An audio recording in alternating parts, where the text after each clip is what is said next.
नमस्कार दोस्तों, उत्तराखंड मुक्त विश्वविद्यालय के कम्युनिटी रेडियो हेलो हल्द्वानी में आपका बहुत स्वागत है। 91.2 मेगाहर्ट्ज़ की रेडियो तरंगों पर आप इसे सुन पा रहे हैं। दोस्तों, आज हमारे स्टूडियो में एक बहुत ही खास मेहमान हैं, कितेश त्रिपाठी जी, जो कि इस वक्त दूरदर्शन के संवाददाता हैं नैनीताल जनपद के। और आज से 23 साल पहले आपने ईटीवी ज्वाइन किया था। उसके बाद आज तक में आज बहुत लंबा अरसा तक रहे हैं।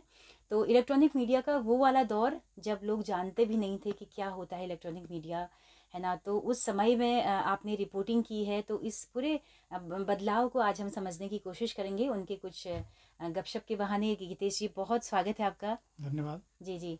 गीतेश जी ने अल्मोड़ा कैंपस में जब पत्रकारिता विभाग की शुरुआत हुई थी, तो शुरुआती 10-12 साल आप वहाँ पर संस्थापकों में रहे हैं उस विभाग के, और पढ़ाते भी रहे हैं इलेक्ट्रॉनिक मीडिया।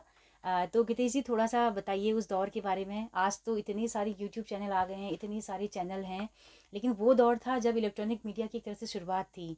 तो कैसे दस्तक दे रहा था इलेक्ट्रॉनिक मीडिया? आप क्या पूरे कुमाऊं के संवाददाता होते थे, या कितने संवाददाता उस समय रखे जाते थे? उस दौर वो जो दौर था वो बड़ा कठिन दौर था इलेक्ट्रॉनिक मीडिया का। तो उस वक्त सिर्फ यह है कि जो पत्रकारिता के नाम पे अखबार के बारे में लोग जानते थे, तो उस वक्त गिने चुने इलेक्ट्रॉनिक मीडिया के पत्रकार होते थे इधर पहाड़ों में। तो हम लोग जब जाते थे तो लोग वहाँ कहते थे कि भाई कौन से अखबार में आएगा, या जब हम लोगों से कहते थे कि ये न्यूज़ हमने बनानी है, हम बना रहे हैं, तो पूछते थे, मतलब पूछते थे किस अखबार में आएगा। चैनल का नाम ही नहीं लेते थे, तो हम लोग बताते थे कि नहीं सब ये चैनल में आएगा। वो कहते थे किस में आएगा, दूरदर्शन में आएगा। उसमें एक थोड़ा सा जो चलता था, दूरदर्शन चलता था, बाकी नया नया दौर था चैनलों का। तो केबल टीवी, डिश टीवी, ये सब आ गए थे उस हाँ, समय। केबल टीवी की शुरुआत हो गई थी, लेकिन इतना बड़ा जाल उस वक्त नहीं नहीं फैला था, था सबके गांव पास गांव नहीं तक था, सबके शहरों पास। में कुछ चुनिंदा लोगों के पास रहा होगा। हाँ, उस वक्त जो शहरों में जो डिश वगैरह लगते थे वो थे। बाकी जो ये टाटा स्काई वगैरह, ये जो और कंपनियां जो लगा रही हैं, एयरटेल वगैरह, ये तो वो नहीं थे उस समय शहर शहर में से ही सीमित था। तो लोगों को पता नहीं रहता था कि कहाँ आएगा, क्या है, कहाँ हम देखेंगे इसको। तो उसके लिए नई नई चीज़ थी लोगों के लिए। बिल्कुल बिल्कुल। तो फिर क्या कैसा था 2000 में आपने ईटीवी ज्वाइन किया है? ट्रेनिंग कुछ आप लोगों को लेनी होती थी उस समय, या पत्रकारिता का कोर्स आपने किया था? हाँ, क्या? उस वक्त हम कोर्स करने के बाद हम जब लगे थे शुरुआत में, तो फिर जब मैं ईटीवी में था तो हमारा जो उस वक्त जो केंद्र था वो हैदराबाद में था। तो वहाँ हम लोगों को 10 दिन की ट्रेनिंग में जाना पड़ता था। तो वहाँ हमें सारी चीज़ें इलेक्ट्रॉनिक मीडिया के बारे में बताते थे कि किस तरह से हमने करना है, कैसा इंटरव्यू लेना है, कैसा लोगों से हमने बात करनी है, किस किस तरह के विजुअल हम वीडियो किस तरह से बनवाएंगे, तो और क्या क्या कितने मिनट का होगा। तो ये सारी चीज़ें हमें बारीकी से चीज़ें सिखाई जाती थी। जी जी जी उसी कंटेंट पे हम लोग काम करते थे। जी। तो आप लोगों का काम होता था कि आप एक तो विजुअल्स देते होंगे, कैमरामैन आपके साथ में एक रहता होगा। हाँ, उस वक्त जो है कि वो क्योंकि असल में उस वक्त कैमरे का दौर था, और जैसे अब तो मोबाइल का दौर शुरू हो गया है।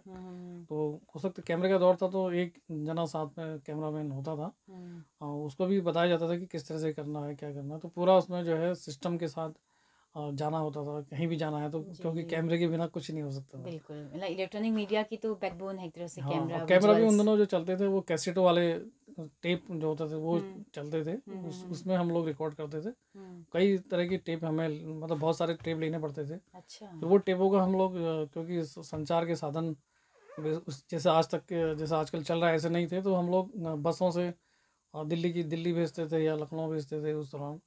तो जब वो कैसेट मतलब वहाँ कोई खबर पहुँचती थी। आपने बनाई, तो उसको आपको उस कैसेट के जरिए, बस के जरिए आप दिल्ली भेजते हाँ, थे। दिल्ली भेजते थे। तो कितने दिन में वो खबर लग पाती थी फिर? अब वो अगर जैसे हमें कोई बहुत जल्दी वाली खबर है, हार्ड न्यूज़ है, तो हम्म। हमें बस से भेजनी पड़ती थी, जिससे कि वो पहुंच जाए तो फिर तुरंत वो लग जाए। लग जाए। और हम्म अगर बाय द वे कोई सॉफ्ट न्यूज़ है जिसमें ऐसे समय की कोई पाबंदी ना हो, हम्म। उसको हम फिर बाय कोरियर या बाय पोस्ट या पोस्ट ऑफिस से हम लोग उसको रजिस्ट्री के द्वारा भेजते थे। ओह, क्या बात है! तो तो उस दौर को आपने देखा है ना? आज तो एक क्लिक में मेल से, व्हाट्सएप से खबरें चली जा रही हैं। लेकिन बड़ी बात है कि आप खबरें बनाते होंगे, उसका पूरा पैकेज जैसा बनाते थे, या वॉइस ओवर या विजुअल्स होते थे केवल? उस समय ये होता कि हम उसे एक पैकेज के रूप में बना के पूरा भेजते थे। स्क्रिप्ट हुँ, और टेप जो वीडियो था, दोनों हुँ, हुँ, हुँ, चीज़ें हुँ, मिला के हमको भेजना पड़ता था। हुँ, हुँ, हुँ, और कहीं कहीं तो थोड़ा बहुत में शुरुआत में थोड़ा फैक्स वगैरह का भी दौर शुरू हो गया था। हुँ, हुँ, हुँ। तो कुछ अगर आपको स्क्रिप्ट भेजनी है या कुछ न्यूज़ के बारे में बताना है, तो फैक्स करना पड़ता था जी, जी, जी, जी, ऑफिस में। जी, जी।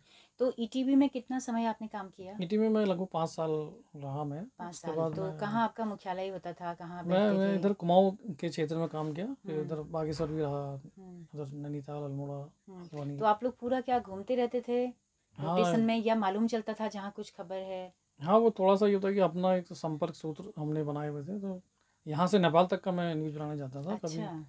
उन दिनों माओवाद का दौर चला था, तो प्रचंड जो है उनका उनकी सभाएँ वगैरह होती थी, वहाँ भी अच्छा, तो नज़र रखने ईटीवी पड़ा। उसको कवर करता था। हाँ। जी, जी, जी। तो उसके बाद आपने आज तक का आपका 2006 से आपने शुरुआत की है आज तक में? हाँ, 2006 से मैंने आज तक 2017 तक? दौर शुरू हुआ था, लेकिन आज तक मैं ये कि मैं पूरा कुमाऊँ कवर किया। हुँ, कुमाऊँ में जो है काफ़ी ग्लेशियर वगैरह और जो भी कई आपदाएँ मैंने कवर करी उस दौरान, हुँ, जो बड़ी-बड़ी इधर कुमाऊँ क्षेत्र में हुई थी। हुँ। तो काफ़ी चैलेंजिंग था वो उनको कवर करना। और क्योंकि उस वक्त संचार के साधन, मैंने बताया था कि संचार के साधन नहीं थे, तो किस तरह से हमें भेजना पड़ता था उस दौरान।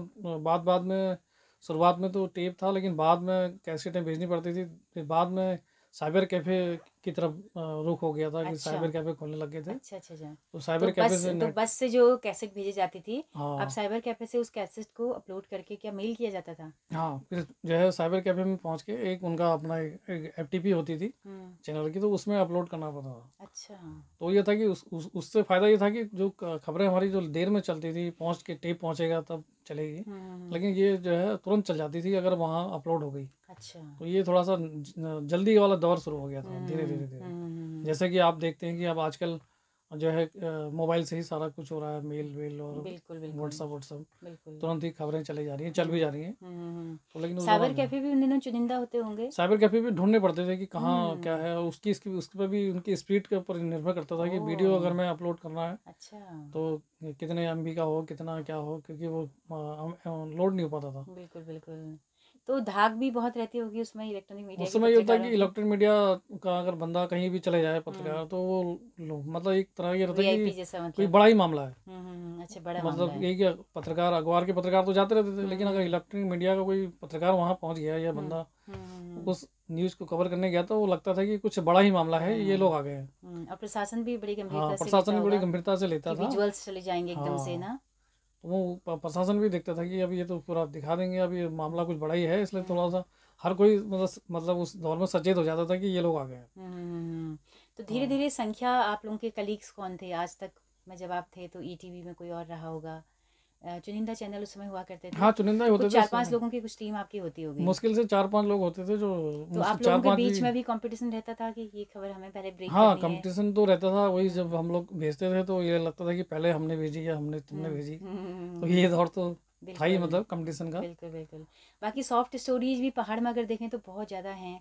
सॉफ्ट स्टोरी तो तो इस तरह की थी कि मतलब लोग जानना चाहते थे, मतलब मैं तो कहता हूँ कि अभी भी लोग उस चीज़ को नहीं कर पा रहे हैं कवर, जो हुँ, नए लोग हैं। हुँ, हुँ, हुँ, मतलब लोग देखना चाहते हैं, मतलब कि भाई गाँव यहाँ क्या हो रहा है, लोग मतलब हुँ, नई जगह जाना चाहते हैं, नया खाना खाना चाहते हैं, वो जो हुँ, लोग दुनिया में घूम रहे हैं, बिल्कुल। इसीलिए घूम रहे हैं कि उन्हें जानकारी मिल रही है कि वहाँ ये है, मतलब जैसे उस जगह। टूरिस्ट डेस्टिनेशन हम बता हाँ, सकते हैं टूरिस्ट नए-नए डेस्टिनेशन जो है। एक्सप्लोर नहीं किए गए हैं अभी हाँ, तक। दूसरा मैंने कॉर्बेट पे बहुत काम किया, वाइल्ड लाइफ पे मैं काफ़ी अच्छा। रहा, मतलब हुँ, हुँ, हुँ। तो अच्छी अच्छी न्यूज़ें निकाली हम लोगों ने। अच्छा, वाइल्ड लाइफ पे अमूमन हम देखते हैं कि आम आदमी का थोड़ा रुझान कम रहता है ना? जबकि बड़ी प्यारी-प्यारी खबरें क्योंकि भई प्रकृति है, नेचर है, तभी इंसान भी है। तो उस रिश्ते को आपने एक तरह से दिखाने की कोशिश की होगी। हाँ, वाइल्ड लाइफ पे अभी तो हम देखते हैं कि वन्यजीव संघर्ष और ये बहुत बढ़ गया है, बहुत ज़्यादा मतलब बाघ का जो हमला है लगातार बढ़ रहा वन्य है। जीव पे जो जो आधारित खबरें थी, ज़्यादातर तो ये रहता है कि संघर्ष वाली खबरें रहती है, लेकिन हुँ, मेरा वो न्यूज़ तो मैंने खैर बनाई, लेकिन हुँ, साथ में मैंने ये भी दिखाया, मतलब उनकी हालात पे भी, जैसे कहीं जू था या कहीं हुँ। जानवर या वाइल्ड लाइफ कोई इस तरह का है, उनकी उनके ऊपर भी मैंने अलग से स्टोरी बनाई। बिल्कुल, जैसे लुप्त हो रहे हैं बाज, लुप्त हो रहे हैं, और शियार। हाँ, कि क्यों हमला कर रहे हैं, क्या हुँ, कर रहे हैं, मतलब उसके पीछे की कहानी पे हुँ, भी मैंने काफ़ी स्टोरी हुँ, बनाई हुँ, कि उसका हुँ। रीज़न क्या है, मतलब क्या रीज़न है कि वो ये इस पे हमला कर रहा है और इस महीने हमला कर रहा है। बिल्कुल, बिल्कुल। और वो उसका एक आंकड़ा पूरा बनाया कि हर साल देखिए कि इसी समय पे हमले होते हैं, तो उस लोगों को हुँ, सचेत करने का भी काम किया बिल्कुल, कि बिल्कुल, इस महीने में जो जंगल के आसपास जो रह रहे हैं वो बिल्कुल। अच्छा, सचेत कुछ रहें। बीमारियाँ भी ऐसी रही होंगी अक्सर कई बार गाँव में पूरी फैल जाती हैं, तो इस तरह की बीमारियाँ भी आपने कवर की हाँ, होंगी? बहुत बार जो आपदाएँ आती हैं, जो बीमारी वाली आपदाएँ भी आती हुँ, हैं, तो हुँ, उनको हुँ। भी हम लोगों ने काफ़ी हुँ, हुँ। कवर किया और उसको दिखाया, और उससे उस जगह को फ़ायदा भी मिला, लोग आए, डॉक्टर्स आए, वो आए, हुँ, हुँ, हुँ। तो ये काफ़ी असर भी रहा, न्यूज़ों का बहुत असर रहा। जी, जी, जी। आपदा के दौरान तो खैर रहा है, काम किया ही बहुत बड़ा, हुँ, हुँ, हुँ। लेकिन इसके अलावा भी जो भी हमने न्यूज़ बनाई थी, वो समाज से रिलेटिव कुछ ना कुछ उसमें होता था, बिल्कुल। जो समाज को कुछ मिल सके। हम्म। तो उस समय की जो पत्रकारिता थी और अभी भी पिछले 10 सालों से हम देख रहे हैं, तो क्या सहूलियतें मिली हैं इलेक्ट्रॉनिक मीडिया के पत्रकार को? इलेक्ट्रॉनिक मीडिया के पत्रकार को अब जो चैलेंजिंग हमारे पास होती थी कि हम वहाँ उस जगह पे हमने जाना ही जाना है। जैसे कोई घटना कहीं दूर कहीं घटना हो गई तो उस वक्त ये होता है कि हम लोगों को पहुँचना पड़ता था। अभी अब ये होता है विजुअल्स कि केवल आप ही लोग लेते थे। जाके हम लोग भी ले पाते थे विजुअल। हाँ, आज आज लेकिन ये जब से मोबाइल और ये चल गए तो ये होता है कि विजुअल पहले आ जाते हैं। मतलब चैलेंजिंग इतना हो गया कि इलेक्ट्रॉनिक मीडिया के कि मीडिया वालों को चैलेंज इतना हो गया कि पहले सोशल मीडिया में चल जाता है, तब उसके बाद पत्रकार वहाँ पहुँचते हैं। तो अब वो नया क्या दिखाए, उसको क्या अलग हाँ, तरीके क्या वो से नया दें? एंगल, बाकी जो जो मतलब गंभीरता वाले पत्रकार हैं वो तो कुछ ना कुछ वहाँ से अलग से कुछ स्टोरी कर लेते हैं, निकाल ही लेते हैं। लेकिन जो नहीं करना चाहते हैं, जो ऊपरी लेवल पर करके करना, उनके लिए बड़े मुश्किल का उनके लिए दौर बड़े है। संकट का दौर है। लेकिन एक ये भी तो है कि जो घटना विजुअल से गायब हो जाती है आप लोगों के पहुंचने तक, कम से कम वो कवर हो जा रही है आज, है ना? हाँ, अब ये हो रहा है कि जो कैप्चर हो जा जो रही है। पहले जैसे कोई घटनात्मक जो लाइव विजुअल टाइप के जो होते हैं वो मिल जाते हैं। जैसे अभी कई बिल्डिंगें गिरते हुए हमने देखा, हाँ, सड़कें धंस रही हैं, तो एकदम उसके विजुअल्स हमें दिख जाते हैं। पहले से थोड़ा सा मुश्किल रहता पहले होगा। मुश्किल हो जाता था, पहले से पहले ये था कि भाई अब तो लाइव विजुअल मिल जा रहे हैं मोबाइल की हम्म। वजह से, तो लोग उसका यूज कर रहे हैं चैनलों में। बिल्कुल। जैसे अखबार के सामने थोड़ा इलेक्ट्रॉनिक मीडिया एक संकट लेके आया थोड़ा सा, तो मुझे लगता है कि इलेक्ट्रॉनिक मीडिया के सामने यूट्यूबर्स ने थोड़ा संकट पैदा कर रखा है ना? हाँ, ये दौर जो था तो ये कन्वर्जेंस का दौर है वैसे हाँ, ये भी। दौर है, एक ये मीडिया। दौर जो हमारे जो कई मित्र हैं जो विदेश मीडिया से जुड़े हैं वहीं रहते हैं, तो उन्होंने मुझे इस चीज़ के बारे में, हम लोग आपस में डिस्कस करते थे कि वहाँ तो वो ये कई साल पहले ही शुरू हो गया है, और कई साल पूरे शुरू होके मतलब एक तरह की स्थिरता में आ गया है। अब हमारे देश में अब ये सब चल रहा है, लोग कुछ भी दिखा दे रहे हैं, लेकिन अब यह है कि कुछ ना कुछ आने वाले समय में लोग जो है उसी कंटेंट को लेंगे जिसमें कुछ उसी मतलब दम होगा, जिसमें दम होगा, कुछ कंटेंट होगा, उसी चीज़ को देखा जाएगा। तो बाकी चीज़ें जो लोगों को है, बहुत लंबे समय तक बेवकूफ़ नहीं बनाया जा हाँ, सकता। अब उनकी चेतना भी बढ़ रही है, जैसे वो घर भी कुछ में कुछ अच्छा खा देखना लिया, घर चाहते में पी हैं। लिया, अपने घर के बारे में बता रहे हैं, वो बहुत ज़्यादा लोग नहीं देख पाएंगे आगे। लोगों को जो है कुछ ना कुछ कंटेंट चाहिए होगा कि हाँ इस पे है, कुछ है, जो अपनी अपनी चॉइस है उस हिसाब से लोग उसको चूज करेंगे। बिल्कुल बिल्कुल। तो बहुत सारा वक्त आपने साझा किया हमारे श्रोताओं के साथ में। आप दूरदर्शन में इस वक्त पे हैं, अगर कुछ बताना चाहें कि दूरदर्शन की कार्यशैली किस तरह की है? आप अभी नैनीताल जनपद देख रहे हैं, तो क्या क्या कवर आपको करना होता है?